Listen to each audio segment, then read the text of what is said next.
Okay, so I kind of lied when I said that we would never cover any more all new, all different Marvel stuff. There are still a few stories that I care about and that I want to cover. Most notably, Thanos. Now, anybody who's been reading the Thanos solo series so far knows that it is amazing. It is insane. And the Thanos solo series always have been. Like the Jim Starlin run, the first Thanos solo run, it was crazy. He fought Galactus to a standstill. You always find some pretty cool stuff just because of the fact that Thanos is literally just unbridled power. I mean, it's crazy to see his character depicted in such a way. But the great thing about this is that, writer Jeff Lemire really kind of turns those tables on its head. And so what we initially do here is we pick up with the remnants of the Black Order. Now, here's the funny thing. The Black Order was this very enigmatic group that had basically been rolled into Jonathan Hickman's Infinity, or been introduced, in Jonathan Hickman's Infinity as part of the lead up to Secret Wars, as part of the whole Avengers, New Avengers run. We don't really know anything about the Black Order. I mean, we know it consists of like Proxima Midnight and Ebony Maw and, Corvus Glaive, but for the most part, we don't really know anything about them. We don't know their origin stories. We don't really know where they came from. They're just there one day. Now, the biggest, or really kind of the best description that we get here is that the Black Order was basically just an amalgamation of people who were either vying for power, or they were mercenaries. They were just, hired guns, whatever the case may have been. But they were all basically, kind of entranced, or they were seduced by the power and the money that Thanos promised in exchange for their help. And so they all had their own little areas of expertise. But with regards to post-Secret Wars landscape, for the most part, Thanos had just kind of gone missing, or he had just sort of disappeared. Now, we know the reason why is because of the fact that Thanos had been banished from the realm of Mistress Death. And so during the events of Secret Wars, when he was killed by God King Doom, he wasn't technically killed because he couldn't go to the realm of Mistress Death. He'd been banished from there. And so what had happened to him, he was put outside of all things in existence. He was literally in a void of nothingness. And so when Reed Richards took the power of God King Doom, and when he recreated the Marvel Universe, Thanos still existed outside of the universe and even the multiverse. Now, eventually Thanos managed to find a way back in, and that led into the prelude to Civil War II. But during this time where Thanos had basically just been absent, where he was just kind of existing out in the void of nothingness, the former members of his Black Order took this opportunity to basically achieve their own goals. Now, different members did this different ways, but in the case of Corvus Glaive, he basically took over control of the Black Quadrant, which was this area of the universe that Thanos had basically taken and made his own little section, his own little base of operations, so to speak. Now, the funny thing about this was that Thanos had basically ruled in fear, right? I mean, that's what we expect from Thanos. He rules by fear. Either you can bow or you can be destroyed. Corvus Glaive took a far more diplomatic approach. I mean, he was more ordered, he was more rigid, he was more structured, and his whole empire ran pretty well. The problem with this is that following the events of Unworthy Thor, where Thanos had basically walked away from, the idea of trying to capture the Hammer of Thor, following those events and going into right now with regards to his own solo series, Thanos has returned to the Black Quadrant only to find out that Corvus Glaive has tried to take up his place as king, as ruler of this area. So again, it's really kind of cool because what ends up happening here is Thanos immediately overpowers Corvus Glaive and then basically tells Corvus Glaive, either you can kill yourself or I will kill you. But if I kill you, I'll make it last weeks. Whereas you can kill yourself and it'll be done and over right now. So again, there's really no way out for Corvus Glaive here. And this is really kind of like Jeff Lemire really sort of wrapping up these loose ends, these loose plot threads that have been left hanging at the end of Secret Wars with regards to these characters because, of course, as we know, Marvel failed in its entirety and did not reboot. So what we end up doing from here is we basically pick up with the champion of the universe. Now, the champion of the universe is actually a pretty interesting character. This guy's name is Trico Slatteris. And the champion of the universe really kind of had like these off and on appearances over the course of Marvel Comics. He was always a background character. Now, really, his biggest claim to fame, or at least as far as I'm concerned, his biggest claim to fame came in the form of him possessing the Power Gem, one of the Infinity Stones that Thanos had captured during the Infinity Quest as a lead up to the original Infinity Gauntlet story. But the champion of the universe is basically just a guy that travels around the universe, challenging himself to different fights, fighting different opponents, going against, all different manner of life, whether it's these very primitive beasts that are existing around a landscape, or whether it's, people who consider themselves to be prize fighters in some capacity. Champion goes through and fights them all and does the best he can in taking them all out. But what we end up finding out here is that Trico has basically been sent by, some unnamed person for the purpose of acquiring Star Fox. Now, Star Fox, also known as Eros, is actually the brother of Thanos. And this really kind of brings in the nature of Thanos himself. At his core, and this is going to blow your mind, Thanos is effectively human.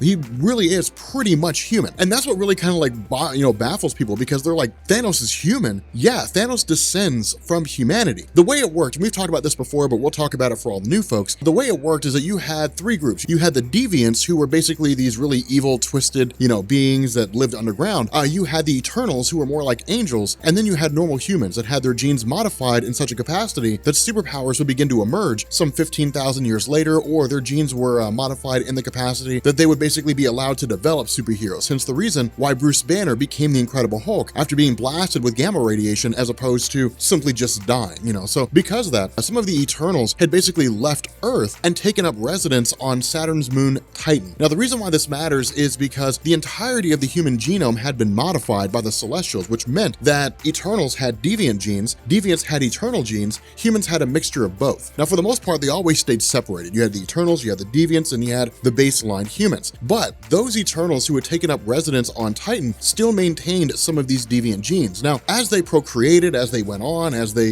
gave birth and had offspring and so forth, for the most part, they were just giving birth to Eternals. But then Thanos was born, and Thanos had a deviant gene, which is why he looks the way he does. That's why he looks, purple with the weird looking scroll chin. He's basically a deviant, but at his core, he descends from humanity. Now, the idea here is that because of the fact that, this is kind of the whole origin of Thanos, his father was a guy named Mentor, who basically ran the entire, group of Eternals on Titan, and his brother was Eros. But Eros was actually a member of the Avengers at one point, which is kind of a cool little tidbit of history for you. But the fact remains here that what we're basically told, or at least what Eros is told by Champion, is that Thanos is alive and well, and that the goal of Eros and Champion is to take out Thanos. Now, of course, we end up finding the reason why this is being done is because they've all basically been brought together by Thane. And the funny thing about this is that Thane has effectively lost his power, and we'll talk about him a little bit more here in a second, but he's effectively lost his power, but he's being greeted by Mistress Death. Not only that, where Mistress Death basically kind of goads him into the idea of trying to attack and kill Thanos, the initial response of Thane is, we can't do that. Thanos is basically a god. There's no way to really kill Thanos. But Mistress Death counters and says, no, that's not true. Thanos is basically dying. Now, with regards to the character of Thane, I wanted to kind of, wait a second to get to this. With regards to the character of Thane, he was a character that was, again, introduced as part of Infinity, this sort of winding down point for a lot of the Marvel cosmic landscape and so on. But the idea of Thane is that he is one of a multitude of offspring of Thanos. And Thanos had basically been traveling around the cosmos, killing off every member of the offspring that he had. Every single child he'd ever created, he went and killed them all off. Eventually, this led him to Earth, where he encountered the Inhumans while looking for Thane. Now, this actually led to this amazing battle between Thanos and Black Bolt. God, it was so cool. Like Thanos is asking Black Bolt, he was like, where's my son? And like Black Bolt won't tell him, so he's like, fine, keep your secrets, carry them with you to the grave, and like smashes his head into the ground. It's amazing. It's like this amazing thing. Ultimately, what we end up doing here is we actually transition to a place called the planet Nula. Now, this is not wildly significant here. It's really just kind of Jeff Lemire giving us an indication of all the different forms of life that exist around the universe. But the planet Nula is very much a monk-like planet in the sense that its inhabitants only really know peace. They kind of commune with nature. They're, very, very peaceful. They're a lot like hippies, but they also study, medicine and different things like that. Their knowledge of treatment of diseases and illnesses and so on is really the most respected throughout the universe. It's the one place that virtually every single alien race goes to whenever it is they need to be treated for any particular illness or figure out what it is that's ailing them. The problem with this is that Thanos arrives on the scene, and of course Thanos being displeased at the fact that he's dying and that none of these members of this race are able to give him any answers in terms of what's killing him or how to treat it, he basically just obliterates them all. So again, it's really showing us kind of like this ruthless nature of Thanos and how cruel he is, and the fact that he just doesn't care about destroying anybody so long as he gets the information that he seeks. Now, at this point, we transition over to the introduction of Nebula, and that's really something that I hope you guys notice here, is it's really kind of like a lot of these traditional characters from the Thanos landscape being reintroduced, being brought back in and brought into the fray of whatever it is that's going to happen to Thanos. Now, of course, Nebula is basically in the midst of just doing whatever it is that she does, like stealing stuff. I don't know. It's just Nebula doing crime stuff because you're Nebula. That's what you do when you're Nebula. But she's basically caught by Star Fox, who in turn says, look, you have to come with us. We're going to be going on this mission in order to basically meet with our benefactor and try to take down Thanos. Now, of course, from here, we transition with Thanos over to his father, Mentor. And that's the other cool thing about this, is that Jeff Lemire kind of gives us this big, tour of the whole different landscape of the Thanos, mythology and the Thanos race, and I guess, the whole life cycle that he has and so on. But we basically transition over to Mentor. Again, Mentor having been, you know, the father of Thanos. Now, the reason why there's so much animosity between these two is for two main reasons. The first is because of the fact that as a child, Thanos first encountered Mistress Death. She took a very particular interest in him just because of the fact that his physical appearance made him a outcast to the larger, you know, eternal society. And a lot of the children that he went to school with would basically tease him, they'd give him a hard time. Mistress Death used this as a way to go the darker side of Thanos, which eventually led him to basically killing all the kids who had given him a hard time. At the same time, Thanos basically left his planet, you know, just kind of explored the universe, eventually came back and obliterated the entirety of the moon of Titan, killing virtually every single member of the eternal race, except for, you know, his father and his brother. Of course, Thanos had previously killed his mother, and so because of that, his life is mired in death and destruction, and the entire empire that his father had led, that his father had formed, had come crashing down because of the actions of Thanos himself. And so what this does is it creates a lot of animosity between the two, and it's always been that way. I mean, keep in mind, Thanos has always been a being of conquest, the Cosmic Cube, the Infinity Stones. Again, it's really kind of cool with regards to this whole little tidbit of storytelling, because ultimately,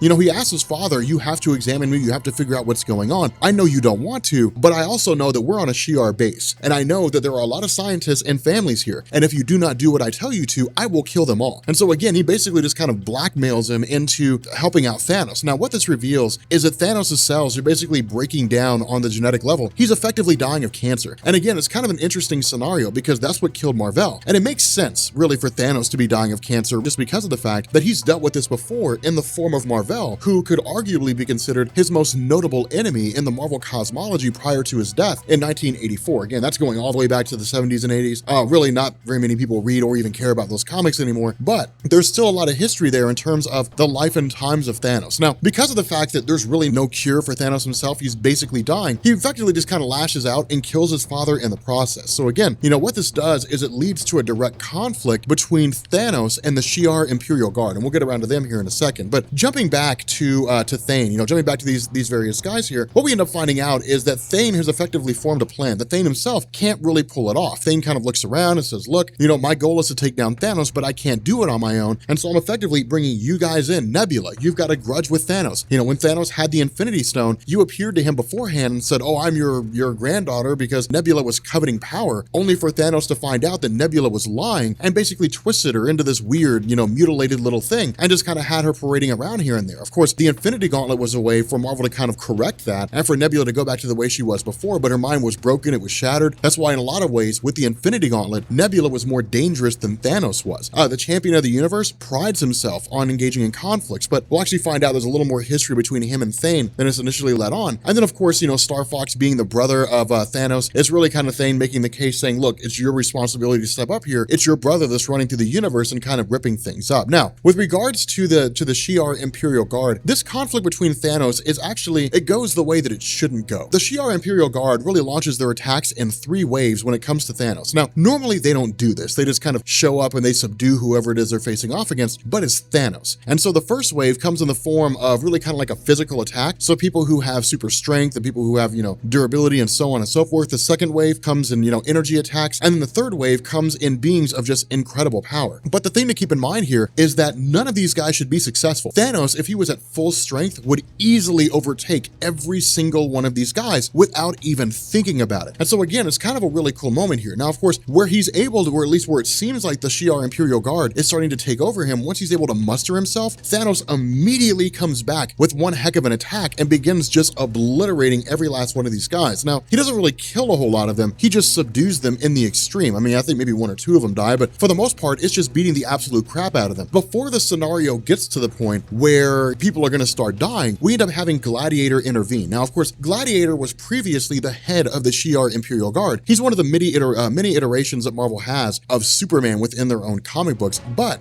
Gladiator is basically the best and strongest of all the races that make up the Shi'ar Empire. And because of this, you know, as time progressed, he was basically elevated to the position of its magistrates, meaning he's basically the one running the show now. He's the leader of the Shi'ar Empire. But because of the fact that Thanos is so powerful, and because of the fact that Thanos cannot be subdued so easily, this leads to Gladiator showing up here. Now, this begs the question, what would happen if a full-powered Gladiator faced off against a full-powered Thanos? And I'm sure it's happened in the comics before, but I can't remember off the top of my head when it's ever happened. But with Thanos basically being ill, with him effectively dying, it's reduced his power by a pretty good margin. And so what this did is it basically resulted in him really just kind of losing, this conflict and basically being taken prisoner by the Shi'ar Imperial Guard. Now, at this point, we transition over to the fallout of Thane. And the reason why is because of the fact that following the events of Infinity, and even going into Black Vortex and so on and so forth, Thane had kind of waxed and waned. Marvel, in a lot of ways, was trying to build up the character of Thane and try to reintroduce him as the new Thanos, effectively. The problem with this is that Thanos was so rooted in Marvel's cosmic landscape. He'd had so many just massive crossover stories, and he'd been such an intrinsic part of the Marvel cosmology, you couldn't just get rid of Thanos.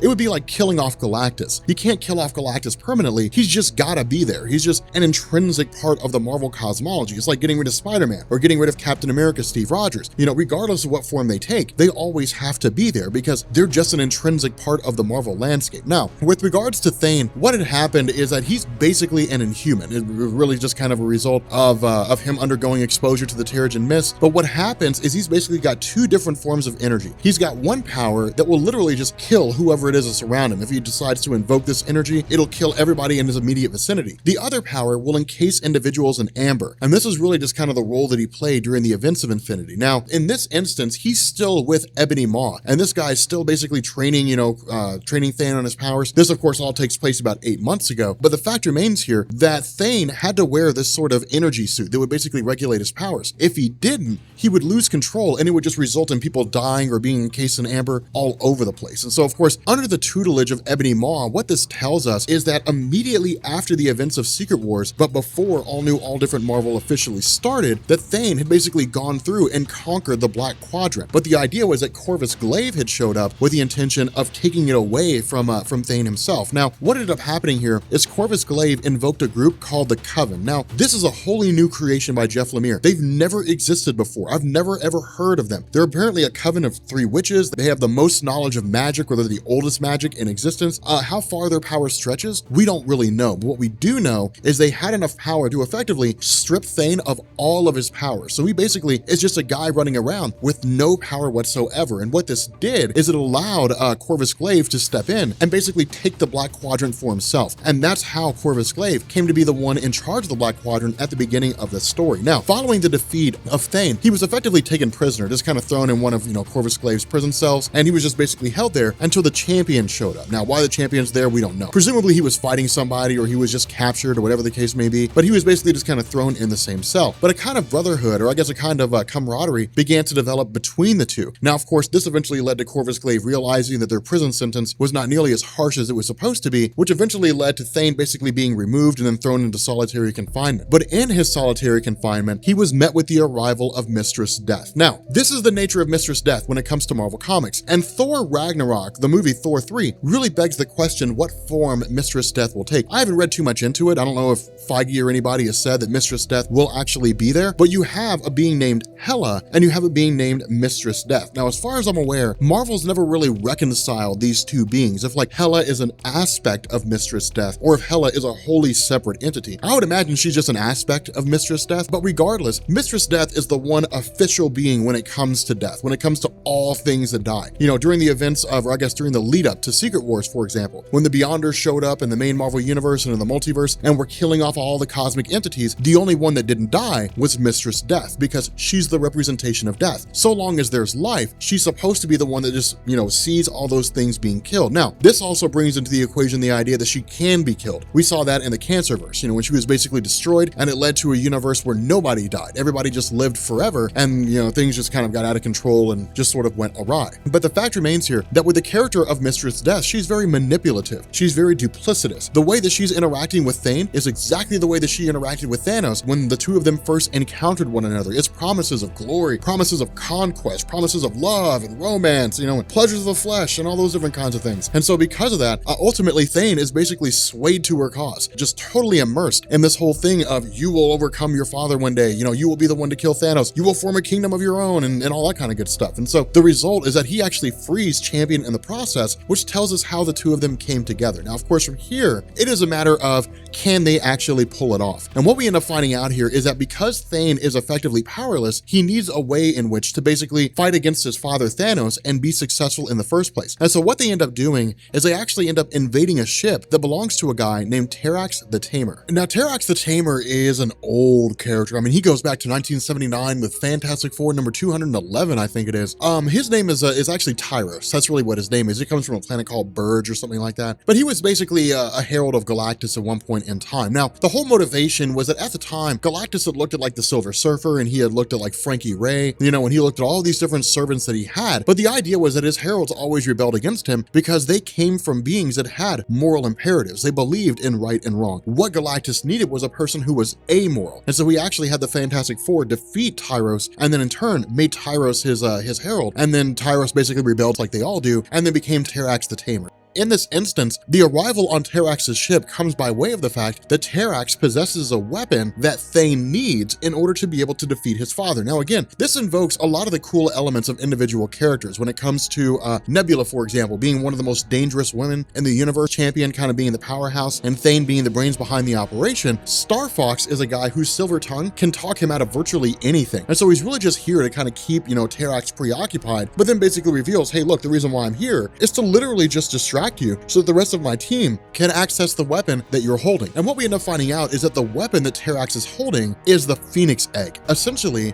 the Phoenix Force waiting for a new host. Now from here, this really kind of brings in the idea of how we reconcile two different things, because in the mighty Thor, the Asgard Shi'ar War, the unworthy Thor and Jane Foster Thor faced off against the Phoenix Force. And what ended up happening is Quentin Quire became the new host. And so what seems to be going on here is that these two stories seem to be contradicting each other, which really begs the question, where does this take place? Exactly how does this happen? Does this story take place long before the events of Unworthy Thor, in which case everything that we see with Thanos in that story as part of Unworthy Thor basically comes after all this? It really kind of begs the question of continuity, and that's one of the issues that Marvel's kind of running into here at the moment, is that their continuity issues are kind of wreaking havoc. They're not nearly as organized, you know, as DC is, for example, with regards to Rebirth. But the fact remains here that Thanos effectively breaks out of his prison cell. I mean, there's really not a whole lot to go on there. He breaks out of his cell, just kind of wrecks a whole bunch of people, and then takes off and goes back to his home, the Black Quadrant, only for him to realize that basically Thane had overpowered Terrax the Tamer, and in turn returned home with the intention of killing Thanos. Now, the funny thing about this is that, again, he's constantly goaded by Mistress Death, and this is really the most human that we see Thanos in this particular story. Thanos effectively tells Thane, everything she promises you is a lie. Like, everything she says she will give you is a lie, and that's true. You know, Thanos learned that from his own experience. Mistress Death lies, she manipulates, she cheats, she tricks, she does whatever it is that she needs to do in order to achieve her own goal. And the response of Thanos is, she will lead you down the primrose path if you let her. You have to free yourself, you know, from this influence that she has on you and stand on your own 2 feet. Now, of course, being enamored by Mistress Death, ultimately Thane decides against his father, and in doing so, the presumption is that he kills Thanos, but in fact, Thanos is not actually dead. Instead, Thane basically takes up the throne of his father, declaring himself King Thane, and we find out that instead of killing Thanos, Thane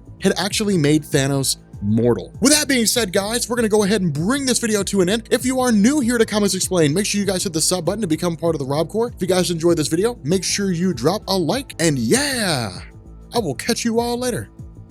Peace.